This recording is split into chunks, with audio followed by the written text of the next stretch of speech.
In this classroom tour video, we'll be talking about restating and answering the question. This is honestly going to be a two-parter. I'm going to have to show you what's on my board all the time, and then I'm going to move my camera and we're going to talk a little bit about then what does it look like when it comes up in a question. So this stays on my board all the time, all year, because all of my groups that I'm seeing right now are able to do that, or it's something that we're working on. Now, for some of my older students where we're working on then not only restating and answering, but also citing some of that evidence, then for that, we have some other things, which I can show you as well. But this stays up all the time because it comes up even in math. Well, guys, we got to restate and then answer. So it's something we do all the time. So with that being said, knowing it's on my board and I reference it all the time, I'm gonna stop this and start a new video so that I can show you then what does that look like in my group. All right, so I thought you might be tired of hearing about slugs, depending on when this video airs or when this one is scheduled to go versus when some of the others that I filmed in this session all go live. So I switched from slugs to knitting because we are also this week working on the silent letter K and the silent letter W with WR in one of my yellow groups. So we are going to talk about knitting, or we've been talking about knitting this week. And so our question that my students have answered is, what are some things yarn is made of? And so I never know how to film these videos. Do I do them like I'm talking to a group of students, or do I do them like I'm talking to adults? I struggle and I feel like I switch back and forth. So I'm just gonna do me, okay? So our question says, what are some things yarn is made of?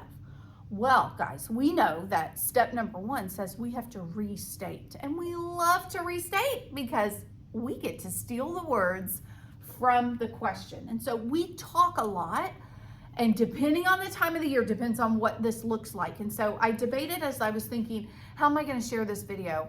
What am I gonna do? I can't show you all the ways, we'd be here forever. So I'm gonna just briefly talk about some of the things I do, and you can expand upon that in your room based on what your kids can do. So at the beginning of the year, I put this question on paper and we chop it up, and then we start rearranging those words, and we start getting rid of words like what. What is a question word? And you know what? I don't like those when I'm giving an answer. I don't put question words in an answer. And so we start scribbling things out like that.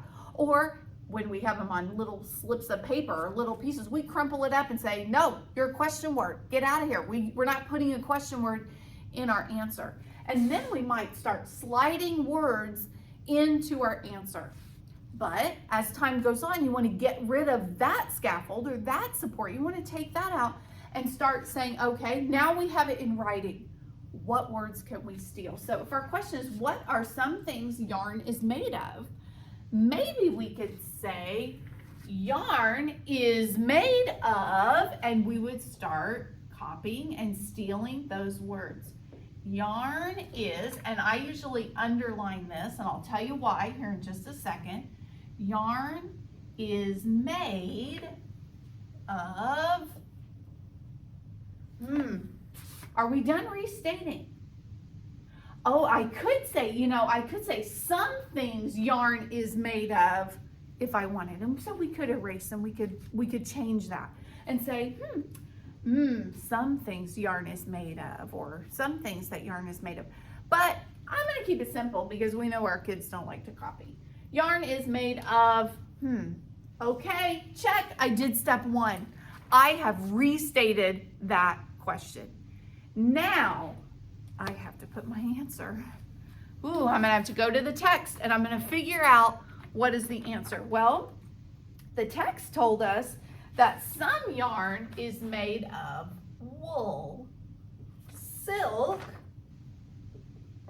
or cotton. And we always talk about, hey, yarn is made of wool, silk, or cotton. I stole this from the question. I stole this from the passage. I didn't really have to think of anything. This was pretty simple. I was able to do that on my own. Steal some words, steal something from the passage that gives me the answer. Now in later years, we talk about sometimes this answer has to come from our brain, not the passage. But it's a great way to kind of get kids started with step number 1, restate, steal those words. Step number 2, then start giving whatever you think, whatever the text said. What is the answer?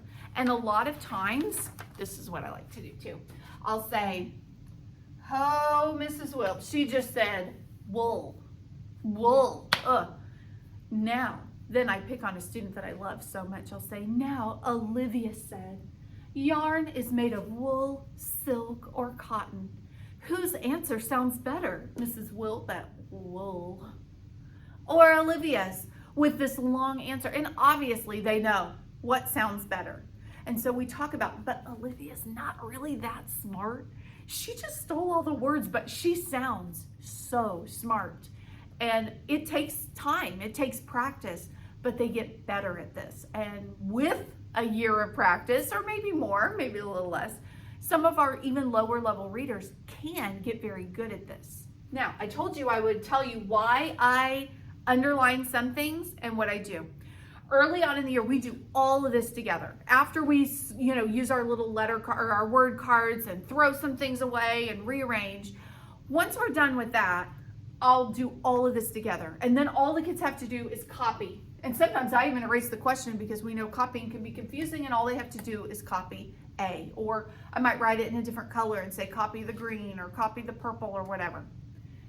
But in later parts of the year, when you're really starting to move towards independence, we'll talk about this all together and then that's gonna go away. No more. Now I'm gonna say, okay, the words that we stole are still underlined. You can steal them too in your answer. That's okay. Take the words and start moving towards then copying that and kind of going from there.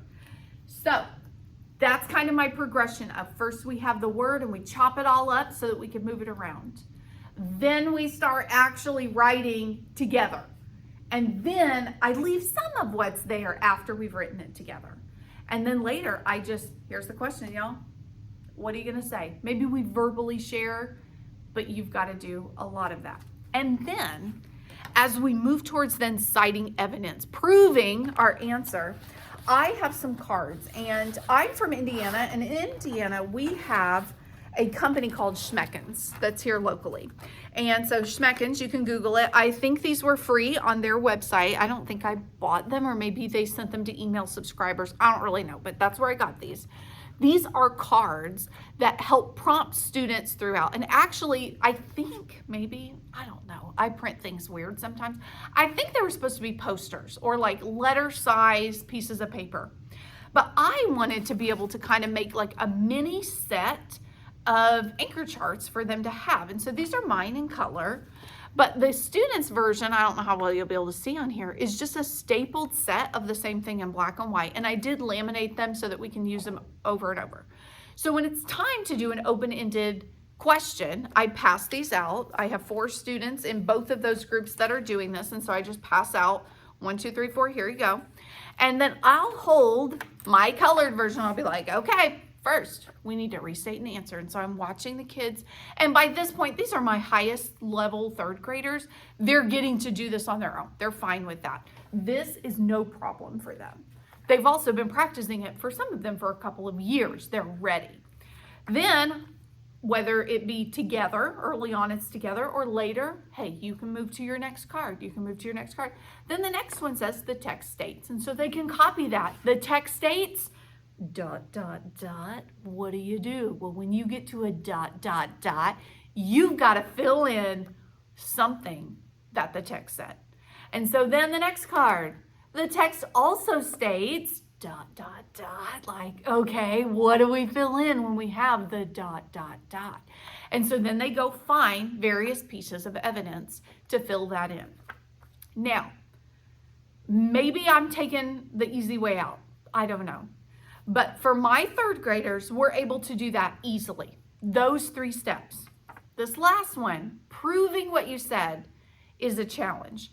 So my personal goal for my kids, my 3rd graders reading at that level, by the end of the year is to be able to do these 3 steps. If they can do this, great. But it takes us, to be completely transparent, it takes us almost the whole year to be able to get to this point. And so working on this, we kind of touch on it. A lot of the times I'll wrap it up. I'll say, you know, this proves that she was happy because she blah, blah, blah. I'll kind of wrap it up in my own words, but I don't always require them. A lot of them want to do the last step. And so I'll say, go for it. This proves, dot, dot, dot. What does it prove? Because, dot, dot, dot. What is it, you know, why? So we go through the motions, but it's not always something that at the 3rd grade level I require my kids to do, but it is something that I think is within their grasp. In time, they will be able to do that easily. So that's what I do for restating and answering a question. It is a big mama skill, and it is something that in my heart you have to break down. You can't just throw it all at them at once, or you're going to be ready to beat your head against the wall. So you've got to kind of take it slow and see what can they do, what scaffolds, what prompts do you need, how can you support them, and then wean those out over time. For my kids, before I'm ready to do this last card, I would honestly like to see them to be able to do 1 through 3 by themselves. Like, let's get to the point where your evidence actually matches your answer, because that's kind of where we are in that process now. They can say the text states and come up with a sentence, but sometimes like, oh, is that really the best thing to support what you said? So it's a process. Take it slow, meet them where they are. And I like to keep the steps on the board so that it's always there. And then when it's time to do something together, then you can break it down. And I will point, okay, first we got to restate. Oh, then we've got to give an answer. And that's what we're doing there. But that stays in my room all the time.